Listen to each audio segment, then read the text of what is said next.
أعوذ بالله من الشيطان الرجيم. بسم الله الرحمن الرحيم. الحمد لله رب العالمين، والصلاة والسلام على سيدنا محمد أشرف الخلق وخاتم النبيين. Welcome everybody with another lesson or in theology. Today is lesson number 5. Today's lesson, inshallah, we will talk about the premises to prove God's existence. So basically, we are going to continue from where we left off last time. We put some arguments for the emergence of the world, the universe, which, if you remember, we said that the world is hadith, has emerged, has a beginning, basically. So we are going to put some more arguments about that. And we will also talk about more evidence of God's existence. Then we will have a little bit of short discussion about the atheism, and is it really scientific or not? I think in the last lesson or the previous lesson, we demonstrated that atheism is actually non-logical. It's illogical, totally out of logic, and they basically rely on sophists' arguments to try and prove their position. So today we're going to show that atheism as well is non-scientific. And then we're going to start, inshallah, talking about divine attributes, Allah's attributes that we have to believe in as Muslims. And the first attribute, which is the necessary existence, that's basically coming from the premises of proving of God's existence and so on. And we will talk about the categories of divine attributes, so that inshallah we lay the foundation for our next lesson about a little bit of deeper dive in the attributes of Allah subhanahu wa ta'ala. So starting with our first topic today, the premises to prove God's existence. The premise is a proposition, is a statement that you put forward, and basically you build an argument in a logical way. So you say, okay, my first argument is this.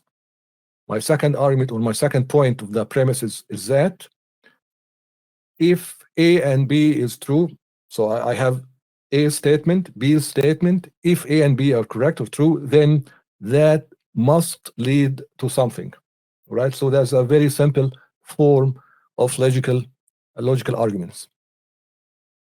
So our argument goes like that: everything that emerged, that is emergent, which is hadith. If you remember, hadith, not hadith. Hadith, which has basically has a beginning, must have a cause, right? We proved that last time. We talked about that last time, and I think by now everybody realize this premise is necessary. It's something that is necessary. Everybody have to accept. Only sophists can argue with that.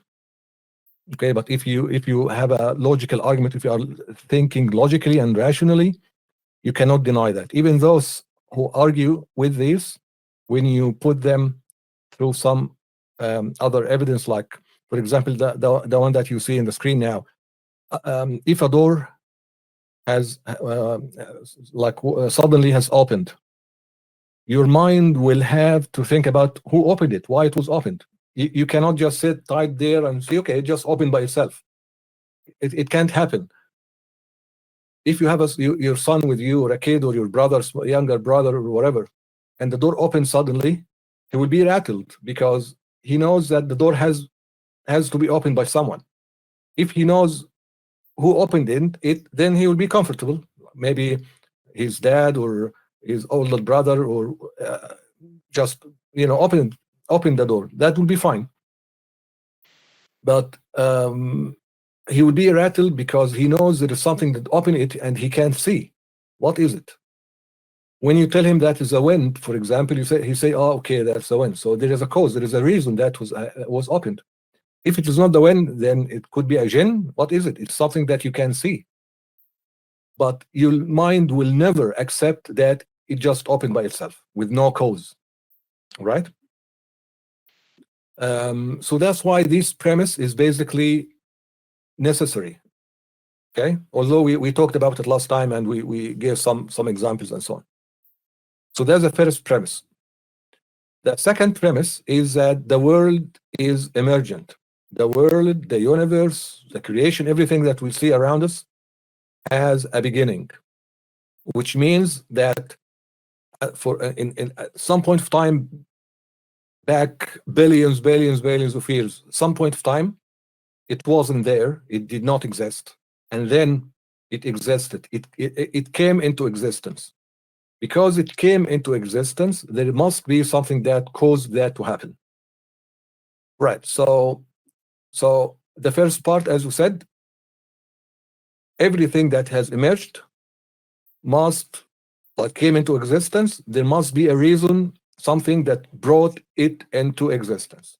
So that's a necessary. Now we agree on that. That's causation.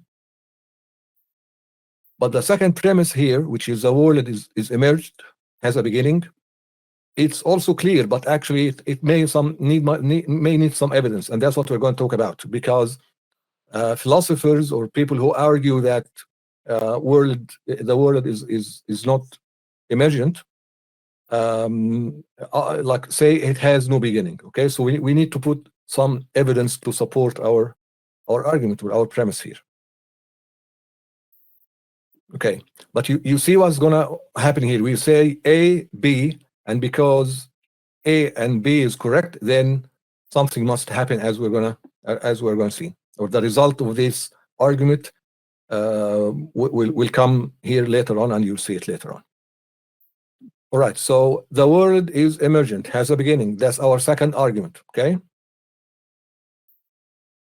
let's try and have analytical way, logical, and using the rational rules and the intellectual rules that we talked about. The world, the universe, the creations, everything that we see or know it is there around us, that has bodily image, requires a'rad, requires accidents, right? Requires something to exist. As we talked before, if you remember, when I had a bottle of water here and I was moving it, that bottle of water, it has to be either still, resting, at rest state, or moving. Actually, I have one here. So this is a body now. This is something that exists, but it cannot exist unless it is resting or moving. There is no other state, right? And resting and moving, as we said before, are a'rad, are accidents, and they have beginning. So now it is resting. When did it rest? You can say it. You can see it rested at like 2-3 seconds ago, and then it moved. So when did the move start? The move started after it rested. So there is a start for every state. When it is resting state, there is a start time. Before that start, it wasn't resting, it was moving. And when it moved, also that movement, before it happened, it was resting. So there is a start for the a'rad. And because that bottle of water, it will have to have one of those a'rad, one of those accident, either resting or not. Therefore, it must be by itself emergent. It must have a beginning. It cannot, because it cannot exist without either one of those. So basically, that is the first argument, which is analytical. The world has an emergent existence because it cannot be empty from a'rad, and the a'rad are accidents, and therefore it must have a beginning by itself.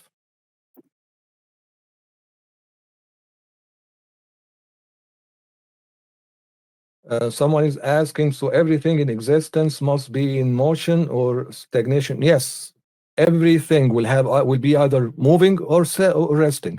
And actually, even like the rest is actually not resting at all. Everything is moving except Allah subhanahu wa ta'ala.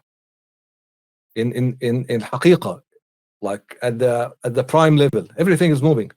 Even if you see me still now, but actually the entire earth is moving. It rotates. So I'm not actually absolutely still. It is a relative.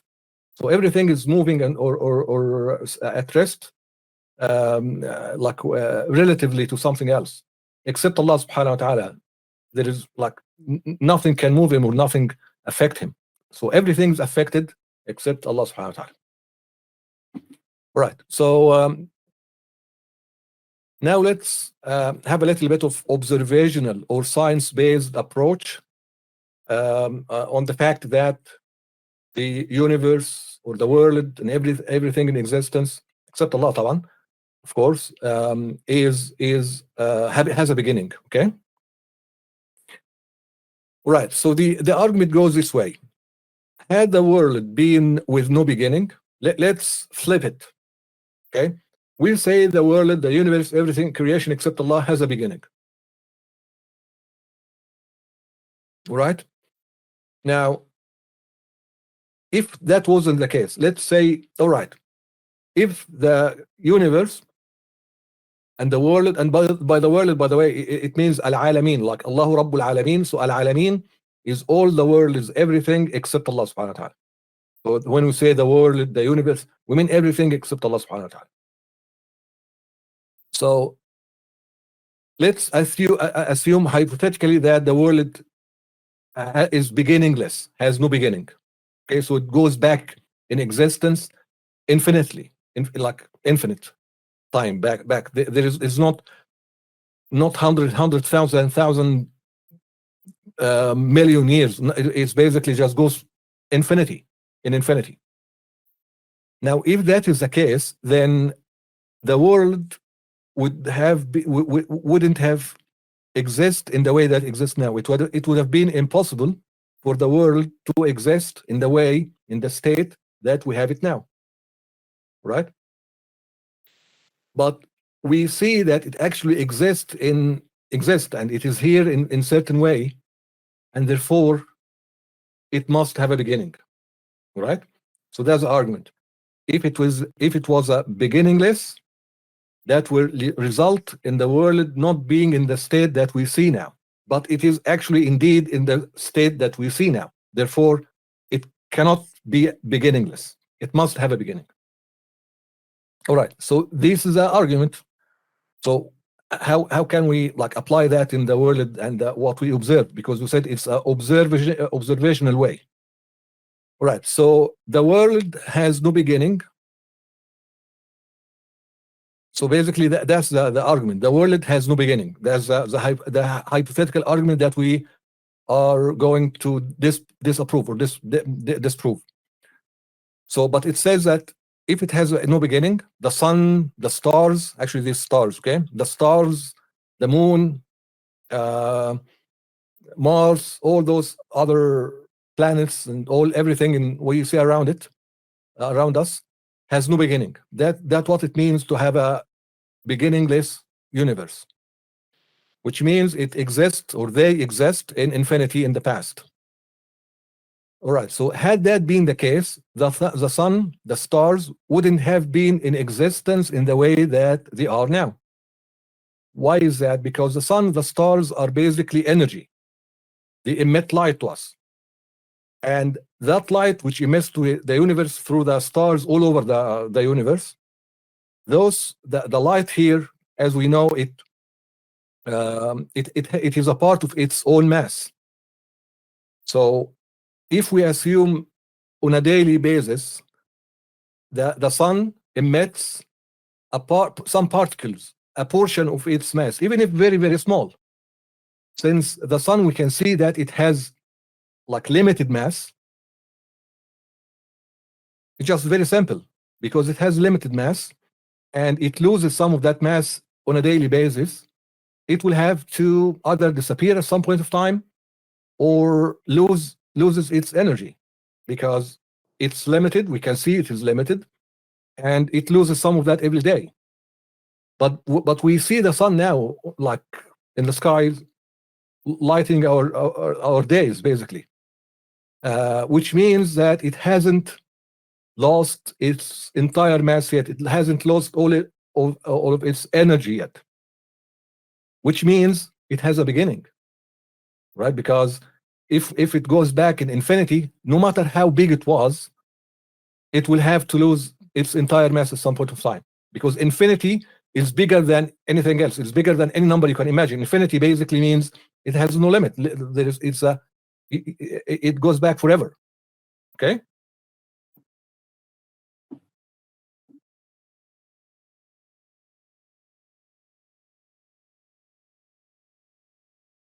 Somebody saying, if someone says Allah is moving, that means he is created.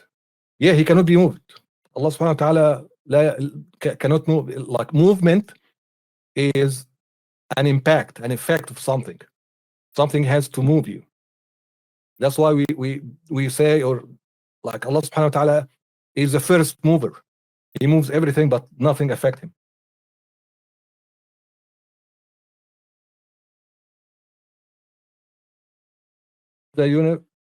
If the universe existed forever, would everything in it have to exist infinitely as well? Yes. But there is another argument here, which we're going to talk about next lesson, inshallah, about the infinite chain of events, the infinite regression. And again, we're going to demonstrate and show it's incorrect. We'll talk about that, inshallah, next lesson. All these are good questions. Everything that is created changes, right? Yes. Change is a sign of creation. And I think we talked about that last time. We're also going to give it a little bit more detail now. Okay. So let's move on, because I think if we took too many questions, we'll not finish. Right. So because of that, the universe is not in darkness, right? Because the sun and the stars, they are still there. That means we are not living in dark. The universe is not dark. Therefore, the sun, the stars, and the whole universe has a beginning, must have a beginning. I think you will be very proud to see that this argument is actually proposed and presented by Al-Ghazali, rahmatullah alayh. Hujjatul Islam. That's why he was called Hujjatul Islam. He was a great scholar, and he debated and refuted the philosophers at all, and they didn't. He basically gave them the knockout punch. Done and dusted. All the philosophers' arguments after him is basically nonsense, and he rebutted that also. Radiallahu anhu arda. And he really gave the foundation for Muslim scholars to rebut the philosophers and atheists and so on. Right. And this argument here is backed up by science, by the science that we know now, by the thermodynamic rule number 2, which basically says heat moves from the higher level to the lower level, and it continues until the heated area loses all of its heat, and the area or the place balances out. So if you have a heat source, like if you're in a room, for example, and you have a heat source and the room is cold, that heat source will keep moving its heat around, like the heat moves to fill the cold areas until the entire area becomes at the same level. Okay. And that's how the AC and the heaters and so on works. So that's backed up by science. Now, let's take another argument, which is also science-based, and we talked about that last time, but I'm just putting it in more of formulation way, or more like in a formal argument kind of way, kind of things. And it also related to the one that we just talked about. So the second argument, again, this is basically the same concept. The second argument, or the second proof, the waves of radiation in the universe, which basically the modern science has been able to track, that shows the scientists that those waves expand away from a single point, and they keep expanding. By interpolation, they were able to track back the single point and basically saying, all right, so there was a beginning for the universe. And that's basically the Big Bang. And we talked about that. And we said that they estimated the lifespan of the universe about 13.77 billion years.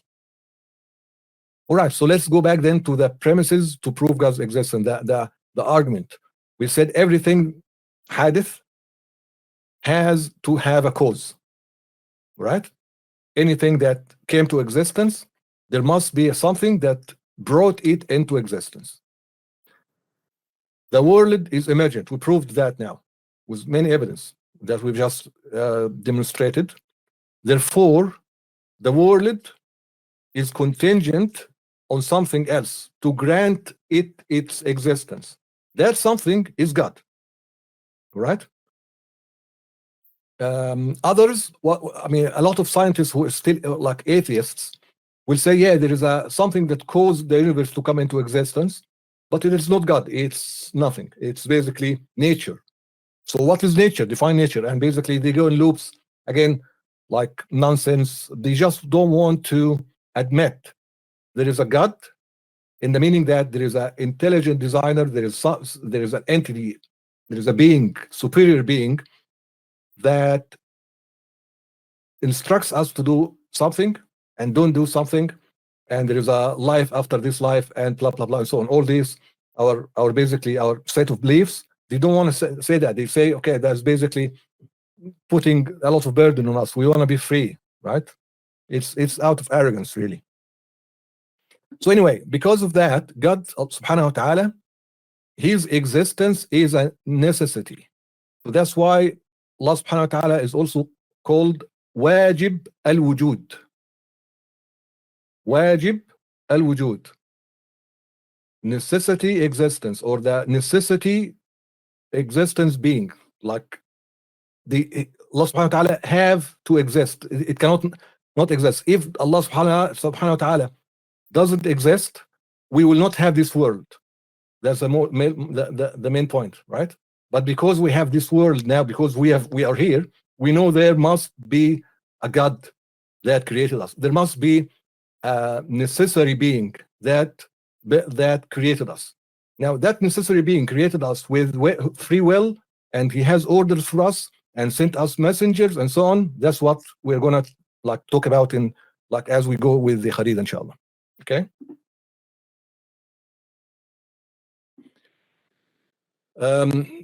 Okay, so let's take a little bit more evidence of God's existence, because I think this is a very, very important topic, especially nowadays with a lot of challenges to that, and people who claim to be following science and prove and so on and so forth, and saying there's no proof of existence of God.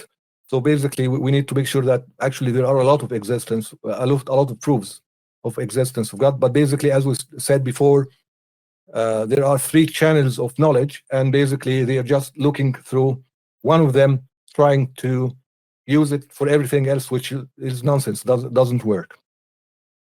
So anyway, let's also take observational or with change-based kind of argument.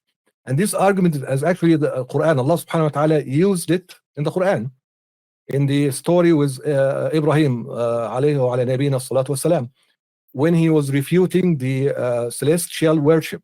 Okay, because his people were worshipping gods, and they were believing that planets, like gods has incarnated in the planets. Right, that's a sabi'ah. So planets are God's incarnation, basically. That's their and those planets basically then moved on to incarnate in the statue that they built and worship that. Okay. So Allah subhanahu wa ta'ala tells us in Surah Al-An'am, when the night grew dark upon him, Ibrahim, he saw a star and said, "This is my Lord." But when it set, he said, "I do not love the things that set." Then when he saw the moon rising, he said, "This one is my Lord." But when it disappeared, he said, If my Lord doesn't guide me, I will certainly be one of the misguided people. Then when he saw the sun shining, he said, this must be my Lord. It is the greatest. But again, when it set, he declared, O my people, I reject whatever you associate with Allah subhanahu wa ta'ala in worshipping. I have turned my face towards the one who has originated the heavens and the earth, being upright, and I am not one of the polytheists. So as you can see here, Sayyidina Ibrahim alayhi wa ala nabiyina salatu wasalam used the change argument to win an argument, or like win the debate with his people, that those planets that you worship as God's incarnation cannot be gods. They are not gods because they change. And that's why Allah subhanahu wa ta'ala can never change. Accepting or saying that Allah change or can change is basically demolishing the argument of Quran, demolishing the argument of Islam. Right? No, that's not Surah Ibrahim, that's Surah Al-An'am. Right. So ayah number 76 to 79. Okay. And this is our argument that Abraham used. It wasn't that he didn't believe in God. He used this argument to win over his people. Because Allah subhanahu wa ta'ala just after that says, وَتِلْكَ حُجَّتُنَا آتَيْنَاهَا إِبْرَاهِيمَ عَلَى قَوْمِ. This is our argument we gave to Ibrahim over his people. Okay. So as you can see, sun, it changes, it cannot be God. Moon changes, cannot be God, and so on. Right, so other evidence as well, the evidence of intelligent designer. And the intelligent designer now is a big topic. You will find a lot of Western scientists are now bringing back the intelligent designer argument just to prove God's existence, right? Whether after that they go to other, whatever religion they want to follow after that is another story. Because some of them after reach the conclusion that yeah, there is an intelligent designer, they just go to Christianity just because this is where they brought up, and they said, okay, that must be the correct. They didn't, or they don't necessarily follow through with the same logic to arrive to the conclusion that Islam is actually the true religion, which is basically continuation of the one and only religion from Adam alayhi salam until now. So they didn't do that, which is disappointing. But anyway, so this is a great picture. I came across it, was, I don't know, it was on YouTube or sorry, on the net, maybe Twitter or whatever. And this is a guy who took the picture, and you can see, I mean, how would something like that, and this is just one example of billions and billions of other examples, how would something like that come into existence with like randomness, with no mind, with mindless randomness, and just brought something like that into existence? Why? It doesn't have to be that beautiful to be functional. Why it is beautiful, right? I mean, if it is only about being functional, why it looks like that? What is beautiful? Why when you look at it, you say, wow, right? Weird. Anyway, so the argument here is that careful consideration of the universe and everything around us, and even ourselves, proves without a doubt, with no doubt, that there is an intelligent being behind everything here, everything that we see, and behind ourselves, that designed everything precisely, very, very precise way, and thought about something, about every detail that we don't even know about. Every day we make more discoveries, more and more, and we find out mind-blowing things that proves without doubt at all that there is indeed an intelligent designer. So, for example, who taught a baby to breastfeed? Nobody taught him. Not only in human, also for animals. How did you know that? It just, if you think logically, you will know that there's something has been built, wired into us to be functional and to use the environment around us. who designed everything in the way that it suits its existence in its environment. We need our nose to breathe, and so on and so forth. Of course, the people who try and advance the evolution theory try and come with very, very silly arguments here or there. Well, perhaps we can talk about that theory later on. But if you really think about it and consider it carefully, objectively, I'm sure you will not, or you will see the fallacies and in their arguments. And because, as you can see, everything is very clear, everything is well known and very clear, and it's easy to reach it. There is actually no excuse for denying God's existence, and that's why our set of belief that those who deny God's existence really have a big problem when they face Allah subhanahu wa ta'ala and when they get questioned. As I said, it's just a matter of abundance of arrogance, wanting to following their own desires, and stubbornness. Basically, that's why a lot of atheists are atheists.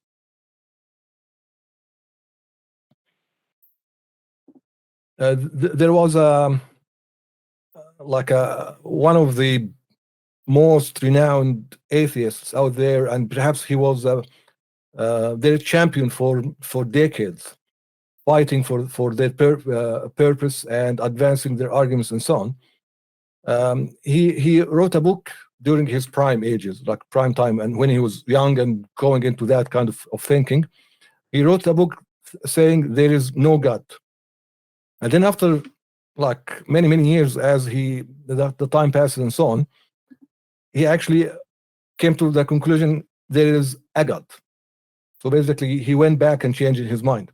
His name is Anthony Flew, and in his book, he says like a lot of good things actually, but some of that was I'm just bringing that here. Some of it is I therefore put to my former fellow atheists the simple central question: what would have to occur or to have occurred to constitute for you a reason to at least consider the existence of a superior mind? What are the causes? They don't accept anything, right? He also says that science spotlights three dimensions of nature that point to God. The first is the fact that nature obeys laws. So basically, just saying, if you look carefully to nature, there are laws, and nature has to obey those laws. So there must be something outside of all of that set those laws and basically made nature in a way that it has to obey those laws. And then he also, one of the good statements that I liked in his book, he said, in short, my discovery of the divine has been a pilgrimage of reason, not of faith, which was perhaps I've been saying all along, that atheism is basically a more leap of faith than being a believer in God. So is atheism really scientific based? Well, you cannot see electron in an atom. You cannot see it, and it moves electricity. Basically, we build everything around us based on electricity, which is based on electron, but we don't see it. We cannot see it. You cannot see it.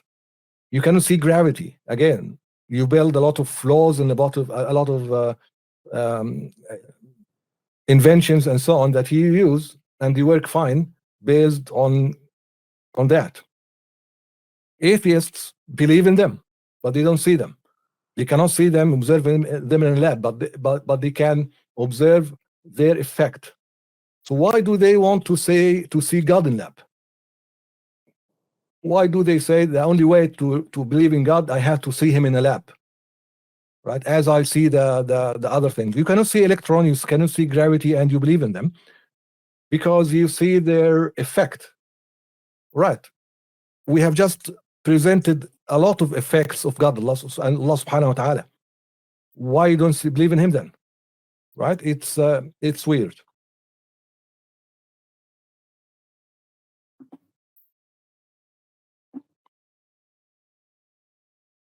Okay, is there anybody has like a pressing question now before we move on? If you have a question that can wait later, that's fine. But if you have like a pressing question, okay. Now, again, because I always like to link everything to the Quran, in Surah Al-Zariyat, let's see what Allah subhanahu wa ta'ala says. There are countless signs on earth for those with sure faith. Again, signs. There are signs, there are indicators around us. As there are within yourselves, can you not see? Your organs, you have organs that work like with your, well, I can move my hands, I can look around and so on, but my heart has been basically made for me to give me life. It's been basically pumping without my control whatsoever. So who did it? Who made it this way, right? And all the other organs that work together and so on. In Surah Al-Jathiyah, Allah subhanahu wa ta'ala says in ayah number 3, surely in the heavens and the earth are signs for the people who believe. So if you really, if you don't block your mind, if you want to believe, you will believe. In your own creation and whatever living beings he expressed are signs for people who get certain, who affirm. And in the alternation of the day and the night, again, the change, the change of the creation, the provision sent down from the skies by Allah subhanahu wa ta'ala, reviving the earth after its death. Something's being changed. There must be something that changed them. And the shifting of the winds are signs for people who understand, who actually use their mind, understand. People لقوم يعقلون, from the mind.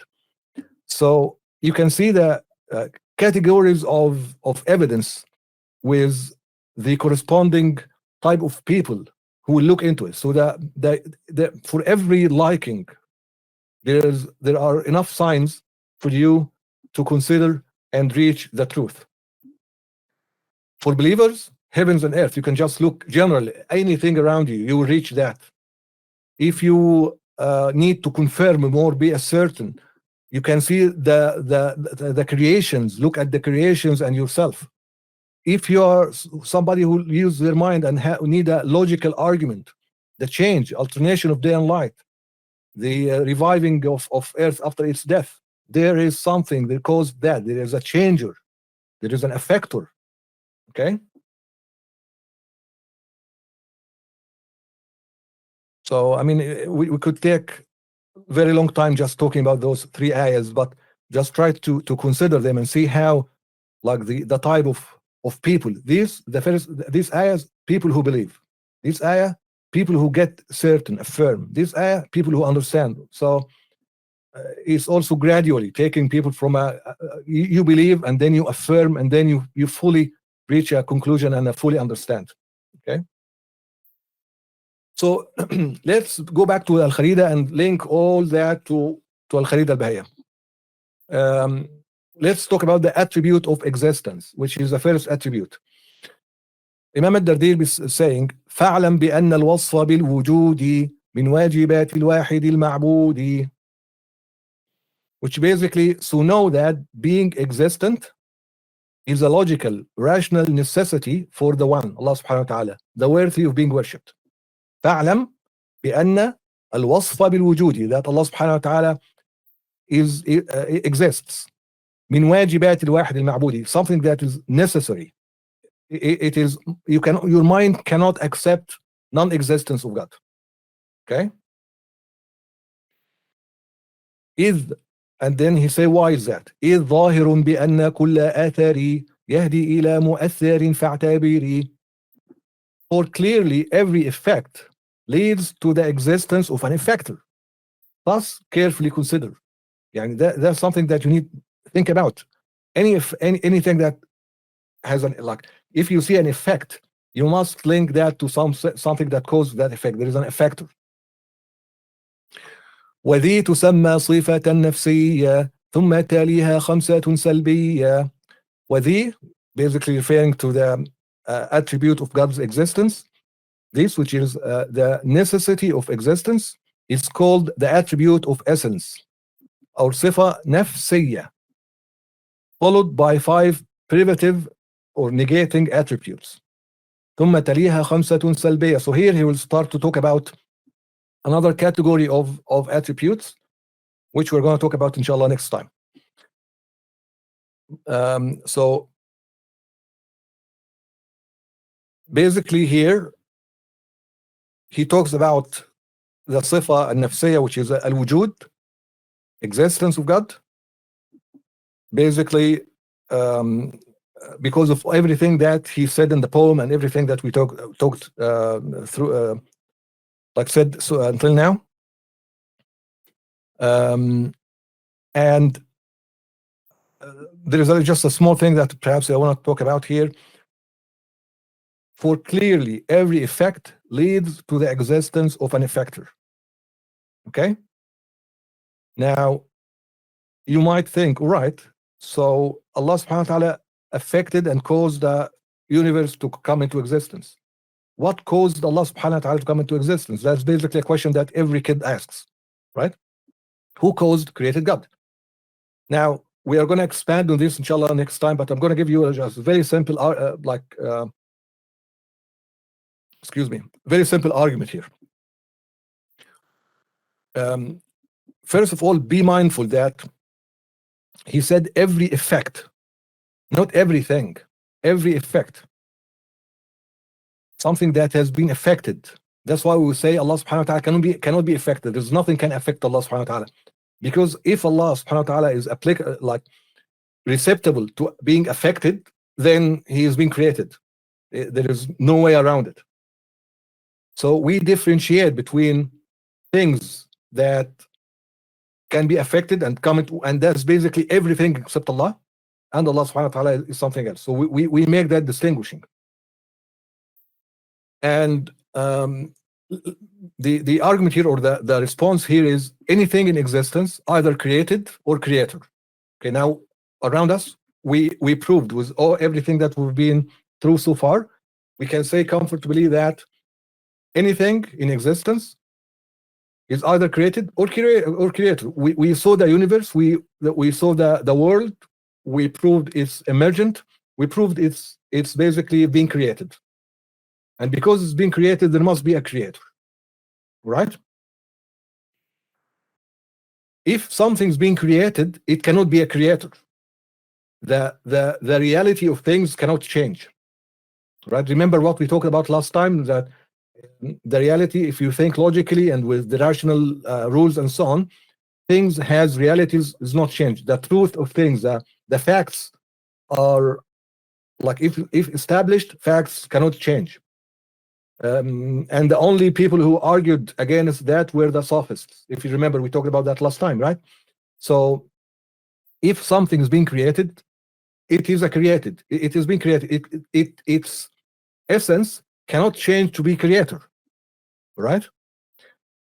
In the same token, if something that we proved is a creator, it cannot be created.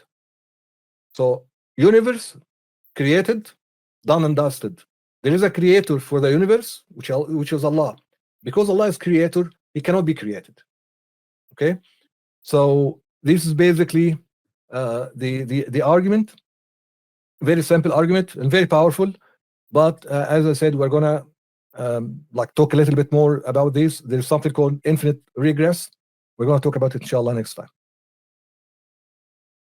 Okay, so last thing we have in this lesson is the categories of Allah's attributes. Is there any question before we move on? Any pressing questions?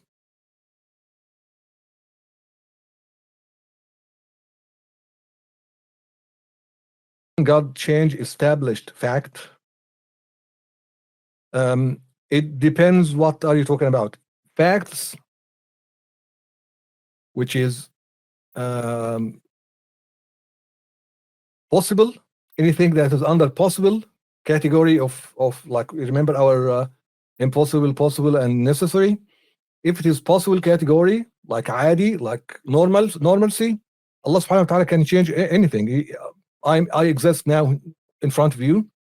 I've been created. Allah subhanahu wa ta'ala may decide any time to basically take me out of existence. And even make you forget anything about me. Yeah, Allah subhanahu wa ta'ala is able to do that for sure.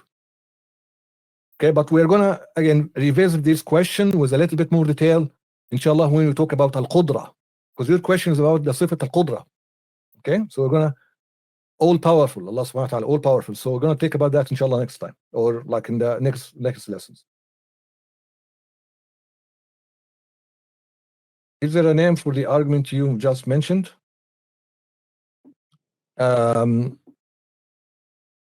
This argument, I don't think there is a name, like a label for it, but it's common. It's basically based on the realities of things don't change. Okay.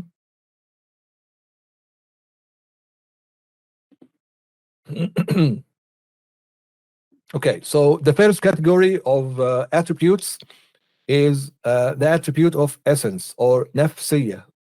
Okay. And this category is basically for one sifa, only one attribute, which is al-wujud, existence. And this sifa is called nafsiyya because it doesn't provide additional meaning to Allah's essence, to the that.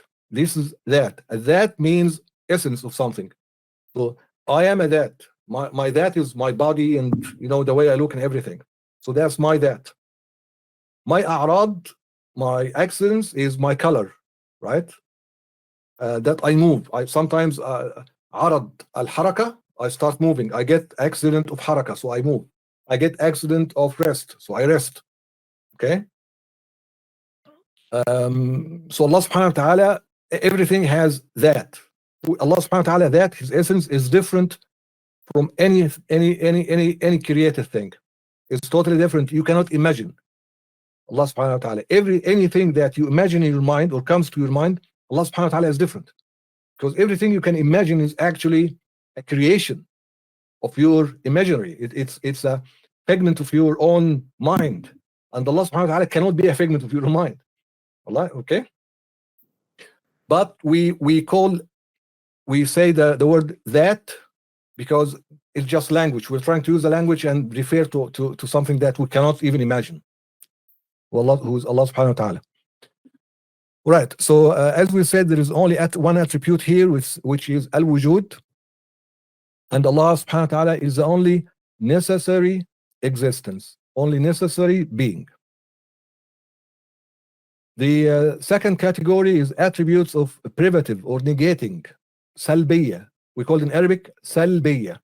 Salb means negating. And these are 5 attributes. And we call them, or they have been called negating or salbiya, because they negate something that is not befitting to Allah subhanahu wa ta'ala. All right. So for example, al-qidam, and Allah subhanahu wa ta'ala al-awwal, there is no beginning of Allah subhanahu wa ta'ala. So no beginning, you see, no beginning. It basically negates the beginning for Allah subhanahu wa ta'ala, but it doesn't add a meaning by itself in addition to essence of Allah. Right? And these are 5 attributes: al-qidam, which is beginningless; al-baqa, which is endless, and basically together they are eternal. Allah subhanahu wa ta'ala is eternal, has no beginning, no ending. Al-mukhalafa lil-hawadith, which is being dissimilar to emergent beings, to everything else. ليس كمثله شيء. Allah subhanahu wa ta'ala has nothing in common with any creation. Al-qiyam bin-nafs, which is self-substance. Allah subhanahu wa ta'ala as-samad, doesn't need something to bring him to being, or for his existence, or for anything. Allah subhanahu wa ta'ala is in no need for anything whatsoever. And al-wahdaniyya, Allah subhanahu wa ta'ala wahid, oneness. Okay. The third category is attributes of meanings, or qualitative attributes. We call it in Arabic ma'ani. Ma'ani means meanings. Why are they called like that? Because those attributes provide additional existential meaning to that Allah subhanahu wa ta'ala, right? And they are 7, like they are life, knowledge, power, will, sight, seeing, speech. So when I say, for example, knowledge, Allah subhanahu wa ta'ala, all knowledgeable, or has knowledge, has an attribute of knowledge. The word knowledge, does it mean equal that? It doesn't. It means there is a that, and this that, there is another meaning added to the that, which is basically give attributes to it, right? Contrast that with صفة نفسية, al-wujud. Al-wujud means that. It refers to that. When I say Allah mawjud, then that is the that of Allah. You are referring to the that. And that's why some even scholars said al-wujud is actually not an attribute. It's basically the that itself. That is wujud. There is no, you are not adding any meaning to it. You are just basically referring to the that itself. And those are like in total 13 attributes. Some scholars added another category, and they called it like صفات معنوية. And these صفات are actually like with some scholars, they said there is actually something called state. So there is a that, there is an attribute, a صفة of that, but there is also a state of that attribute. So Allah subhanahu wa ta'ala has an attribute called knowledge, which leads, that implies, like by necessity, that Allah subhanahu wa ta'ala all knowledgeable or knowing about everything else. So they called that implication a state, and therefore they called it, or they added those attribute to the categories. But there is a lot of debate whether that's actually correct or needed or is not needed, and that's why most scholars just say there are only 3 categories, 13 sifa, done. This is basically nothing. It doesn't add anything else, like additional. It's just saying, all right, Allah subhanahu wa ta'ala has an attribute called life. Therefore, the ma'nawiyya attribute is him being alive. Okay, it's basically like a direct implication of these sifat attributes here. Allah has an attribute called knowledge. Therefore, there is a ma'nawiyya attribute, like another state of him being knowledgeable. Power, him being powerful, all powerful. Will, him being willing. Sight and seeing, him being all hearing, all seeing. Speech, him being one who speaks. Right? So it is just something intermediately to arrive into the connection between those sifat and the creations. Right? It's a bit of advanced topic, so I'm not gonna like dwell much into it, but just so that you know, there are some scholars said there are 3 categories, which means there are 13 attributes. Some said there are 4 categories, 20 attributes. Okay. Now, is that only, are these only sifat Allah subhanahu wa ta'ala? No, of course not.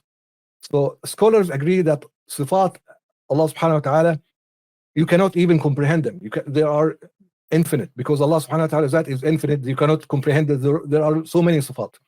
But these are the sifat that you have to prove to be, like, to have a Muslim theology. Okay? So the lack of any one of these sifat draws shortcoming to Allah under the Islamic theology, and that's why the Muslim scholars proved it exists, basically to make Allah subhanahu wa ta'ala or to make our belief of Allah subhanahu wa ta'ala complete. Okay, they are in the Quran. They are basically, you can reach them by logic. You cannot, I mean, there is no God that is not alive. If Allah is not knowledgeable, then he is not a real God. If he is not powerful or is not a real God, and there is probably then the Rasul may have been like false prophets, and like there are a lot of consequences that defeats the purpose of like theology in Islam if you take away any one of these sifat. Okay, so that's why the scholars proved them and have them in their books and so on and so forth. But that doesn't mean these are the only attributes of Allah subhanahu wa ta'ala. Nobody said that. Okay. Okay, so alhamdulillah, we finished today on time. Now to the Q&A.